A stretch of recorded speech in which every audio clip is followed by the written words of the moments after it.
Ja, hallo und herzlich willkommen hier auf meinem Kanal zu einem weiteren Video von mir. Heute habe ich mal wieder einen kleinen weiteren Miniscaler für euch, und zwar die niegelnagelneue RC-Era C138. Das Beste ist, ich werde einen an euch verlosen, also bleibt gerne bis zum Ende dran. Diesmal haben wir, wie ihr sehen könnt, einen Jet Ranger. Der ist auch etwas günstiger im Preis als die ICs, die ich euch vorher schon mal vorgestellt habe, aber dadurch nicht wirklich unschöner. Das zeige ich euch gleich aber nochmal. Natürlich haben wir hier wieder eine RTF-Version. Der ist aber ohne Höhensensor. Es gibt den auch mit Höhensensor, aber auch ohne Höhensensor heißt das nicht, dass er nicht auch für Anfänger geeignet ist. Den Ranger gibt es im Moment von RC-Era in zwei verschiedenen Farben. Einmal hier in Rot, wie ich ihn heute habe, und einmal als blau-weiße Version. Starten wir also wieder mit dem Packungsinhalt, dann zeige ich euch den Ranger nochmal etwas genauer. Danach natürlich die Fernsteuerung und die Funktionen und am Ende gehen wir natürlich auch wieder fliegen. Ich würde sagen, wir legen sofort los. Viel Spaß! Dann zeige ich euch mal im Schnelldurchgang, was alles mitgeliefert wird. Natürlich haben wir als allererstes wieder eine Bedienungsanleitung, hier auf Chinesisch und Englisch. Dann haben wir als nächstes ein USB-A auf USB-C Ladekabel. Dann noch eine kleine Tüte mit etwas Werkzeug und einem Ersatz-Heckrotor. Dann haben wir als nächstes in meinem Fall 3 Lithium-Ionen-Akkus im Hardcase, 2S 350 mA. An der Seite haben wir noch einen USB-C-Anschluss zum Laden. Dann haben wir noch 2 Ersatz-Rotorblätter mit dabei. Dann haben wir hier die 2,4 GHz Fernsteuerung, die zeige ich euch natürlich nachher noch etwas genauer. Und last but not least natürlich den kleinen Jet Ranger, und den zeige ich euch als nächstes mal etwas genauer. Ja, werfen wir auch hier mal einen kurzen detaillierten Blick auf die neue RC-Era C138. Durch den geringen Preis haben wir hier auch nicht ganz so viele Details am Rumpf, wie das vielleicht bei der EC der Fall ist. Aber ich finde den Ranger trotzdem sehr gelungen und optisch sehr schick. Wir haben hier wesentlich weniger Nieten am Rumpf angebracht, auch wenn der Ranger im Original gar nicht so viele Nieten hat wie die EC. Hier auf den Seitenfinnen haben wir ein paar Nieten und ein paar einzelne am Heckausleger. Aber auch bei dem Ranger haben wir die Türen schön abgeformt und auch hier oben die Lüftungsgitter für die Turbinen sind dargestellt. Auch die hinteren großen Klappen an den Seiten des Rangers sind hier schön angedeutet. Vorne haben wir noch 2 Antennen und einen Cable Cutter angebracht. Der komplette Ranger ist matt lackiert, das sieht auch richtig gut aus. Und auch die Scheiben hier sind schwarz-matt. Das Seitenleitwerk am Heck ist jetzt hier etwas schlichter gehalten. Was ich ganz gut finde, ist, dass die Rotorblätter hier in weiß gefertigt wurden und nicht in schwarz oder so. Auch der Rotorkopf ist hier komplett weiß. Das sieht richtig gut aus, wie ich finde. Auch, dass der Rotorkopf so hoch aus dem Rumpf rausschaut mit den langen Anlenkgestängen, ist sehr gut gelungen. Anders als bei den ECs ist hier allerdings bis auf die Rotorwelle alles in Kunststoff gefertigt. Die Rotorwelle besteht natürlich hier aus Aluminium. Angesteuert wird die Taumelscheibe wieder von 3 Mikroservos. Angetrieben wird der Ranger hier, geschuldet des geringen Preises, von Brushed-Motoren. Der Hauptrotor wird hier auch nicht direkt, sondern mit Ritzel und Zahnrad angetrieben und der Heckrotor natürlich wieder direkt. Der Heckrotor sitzt hier auch zum Glück auf der richtigen Seite und sieht mit den weißen Blättern und den Streifen auch ganz schick aus. Außer dass der Motor hier so weit rausguckt, ist nicht ganz so schön. Das Landegestell ist hier auch etwas schlichter gehalten, aber das ist bei den meisten Modellen ja eh immer etwas einfacher. Was hier leider auch nicht ganz so komplett ist, ist die Beleuchtung, aber auch hier sicherlich dem Preis geschuldet. Wir haben nämlich nur den großen Scheinwerfer hier vorne am Rumpf und eine kleine rote LED hinten an dem Heckausleger. Warum man die jetzt nicht hinten an die Spitze gemacht hat, wie beim Original, weiß ich auch nicht. An den Seitenfinnen und oben am Seitenleitwerk haben wir leider nur Lichtattrappen, obwohl die Finne hier scheinbar für Licht vorbereitet wurde. Die Lackierung und die Decals wurden hier wiederum sehr gut gemacht und sieht auch wirklich schick aus. Das Multiboard mit dem Empfänger, Regler und Gyro sitzt hier vorne hinter den schwarzen Scheiben. Das kann man auch nur von unten durch das Akkufach sehen. Hier sieht man auch die Kontakte, wo dann der Hardcase-Akku direkt mit verbunden wird. Den müssen wir einfach nur hier einsetzen und dann bis zum Einrasten runterdrücken. Dann können wir den Ranger über den Knopf auf dem Akku einschalten und mit der Fernsteuerung binden. Was ich schade finde, dass der Akku hier komplett schwarz ist. Da würde ich vielleicht empfehlen, den ab hier weiß zu lackieren. Das sieht dann schon, denke ich mal, viel besser aus. Hier hinten haben wir dann noch eine Öffnung für den Höhensensor. Da müsst ihr dann schauen, welche Version ihr habt. Es gibt nämlich, wie gesagt, den C138 mit und ohne Höhensensor.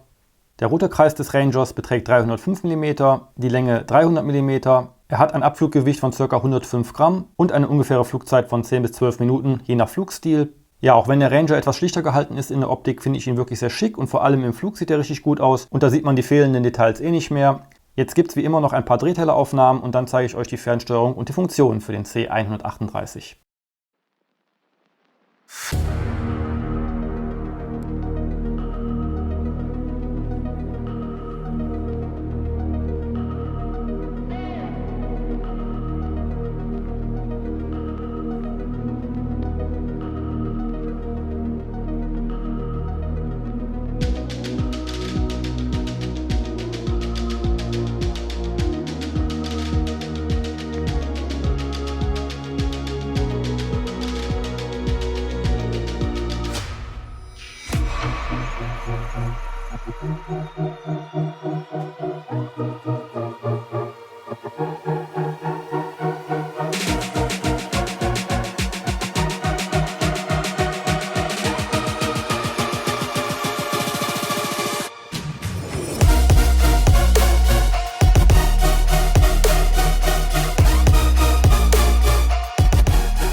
Ja, hier haben wir wieder eine 2,4 GHz Kunststofffernsteuerung dabei. Das ist auch schon die Master-Variante mit den besseren Knüppelaggregaten.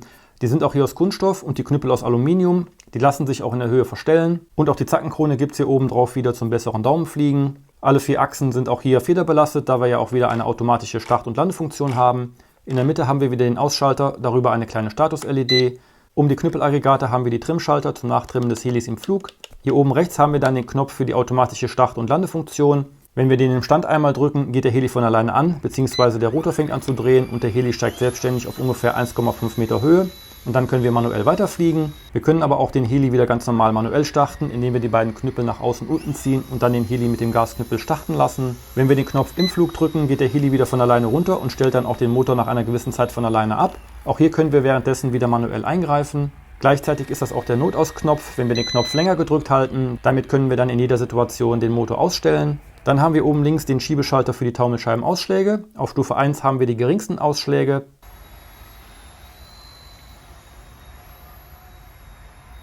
In der Mitte auf Stufe 2 haben wir etwas mehr Ausschläge.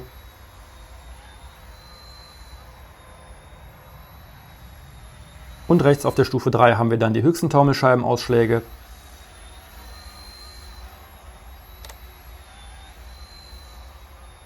Hier oben haben wir dann noch die 2,4 GHz Antenne sitzen und drumherum einen Griff zum Transportieren der Fernsteuerung. Auf der Rückseite haben wir wie immer das Akkufach, hier passen 4 AA-Batterien rein und auf der Unterseite haben wir noch 2 Standfüße, damit können wir die Fernsteuerung dann hinstellen. Gebunden wird der Heli wie so oft bei den kleinen Helis nach dem Anschalten der Fernsteuerung und des Helis durch ein kurzes Vor- und Zurücklegen des Pitchknüppels. Und auch diese Fernsteuerung können wir natürlich in Mode 2 und Mode 1 nutzen. Die Fernsteuerung ist jetzt hier auf Mode 2 eingestellt. Wenn wir den umstellen wollen auf Mode 1, müssen wir hier oben rechts den Knopf drücken, dann gleichzeitig die Fernsteuerung einschalten. Dann den rechten Stick einmal hoch runter machen und dann ist der Sender auf Mode 1 eingestellt. Bleibt auch gespeichert, wenn ihr den Sender ausmacht. Könnt also dann einmal einstellen und danach immer damit fliegen.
kommen wir auch hier natürlich am Ende nochmal zu einem kleinen Fazit. Optisch muss ich sagen, gefällt der Ranger mir wirklich sehr gut, auch wenn man hier und da ein paar Abstriche machen muss. Das ist aber natürlich dem Preis geschuldet, dass hier und da vielleicht ein paar Details fehlen. Aber mal ganz ehrlich, im Flug sieht man es sowieso nicht. Und im Gesamteindruck, finde ich, gefällt der Ranger mir wirklich sehr gut.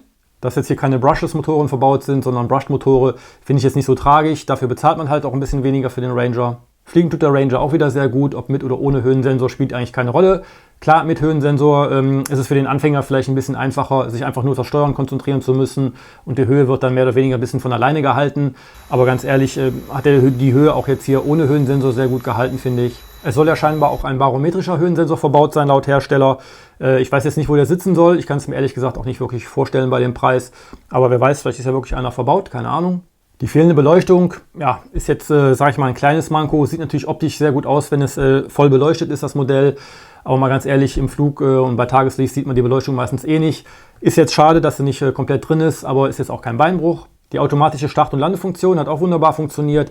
Auch wenn ich beim Landen eher das Gefühl hatte, dass er so ein bisschen abgedriftet ist.